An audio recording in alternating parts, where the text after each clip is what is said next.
All right, you cheeky lot. It's Emily Bennett here, and today we're diving into something a bit crafty.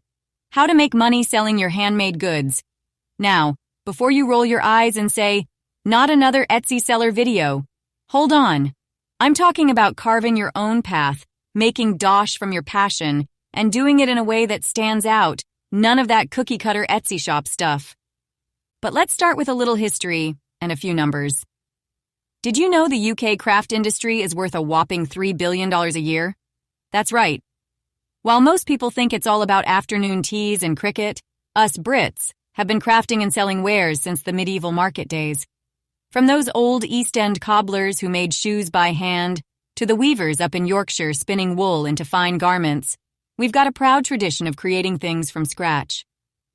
Fast forward to today, and it's estimated that around 34% of UK shoppers are willing to spend more on unique, handmade products.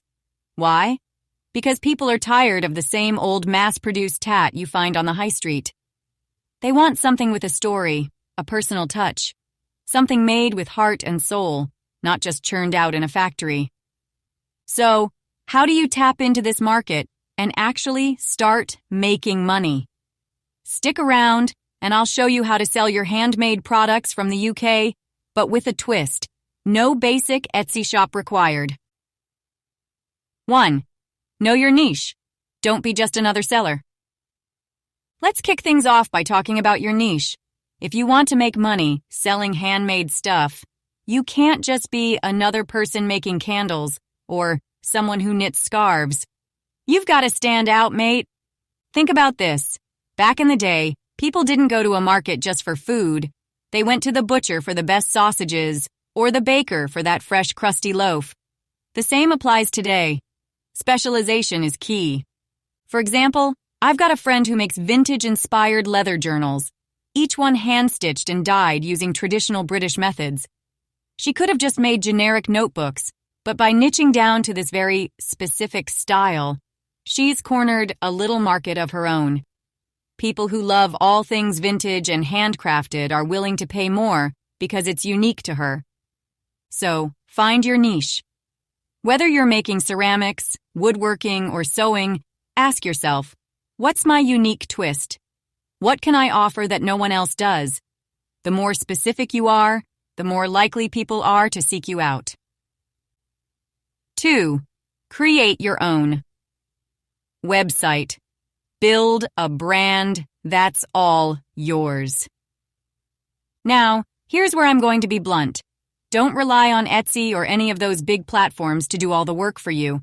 Sure, they're great for exposure, but if you want to build a proper business, you need to have your own website.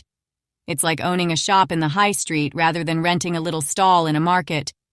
You want something that's truly yours. Platforms like Shopify or Wix make it super easy to create your own online shop these days. Back when I first started my YouTube channel, I didn't have a clue about websites, HTML, SEO. Sounds like gibberish, right? But trust me, it's easier than you think. And the best part? You're not handing over a chunk of your profits to a big platform. On your website, you can tell your story, why you make what you make, the process behind it, and what makes your products special. People don't just want to buy a handmade mug, they want to know the story behind it. How you mix the clay, the little imperfections that make each one unique. Give them a reason to fall in love with your brand. 3. Use social media, but make it personal. Now, let's talk social media. Instagram, Facebook, Pinterest. They're all gold mines if you know how to use them right. But here's the thing. Be real. Don't try to look like some polished, overly curated brand. Show the behind-the-scenes mess. If you're glazing pottery and accidentally drop one, we've all been there, share it. People love seeing the reality behind the craft. I've got another mate. She makes hand-painted wooden toys, and she started doing little videos of her kids testing them out in the garden. Those videos went viral, and now she's swamped with orders from parents who want toys that aren't made of plastic rubbish. So don't be shy. Get on camera, show the process, and let people see the human behind the products. And if you're a bit camera shy, Start with simple photos of your workspace, tools, or even your favorite cup of tea you sip while working. Seriously, tea is always a winner on British social media. 4. Get local, sell to your own backyard. All right, here's a tip a lot of people overlook. Sell locally. With everyone trying to go global and ship their products everywhere, it's easy to forget there's a whole market right on your doorstep. Look for local craft fairs, farmers markets, and pop-up shops. Us Brits love supporting local, and it's a great way to get your name out there. A couple of years ago, I helped out at a craft fair in my village, and one of the sellers, a bloke who made handcrafted garden furniture, sold out before lunchtime. Why? Because people want to touch, feel, and see what they're buying in person, especially when it's handmade. And once they've met you and heard your story, they're much more likely to become loyal customers. Also, don't forget to team up with local businesses.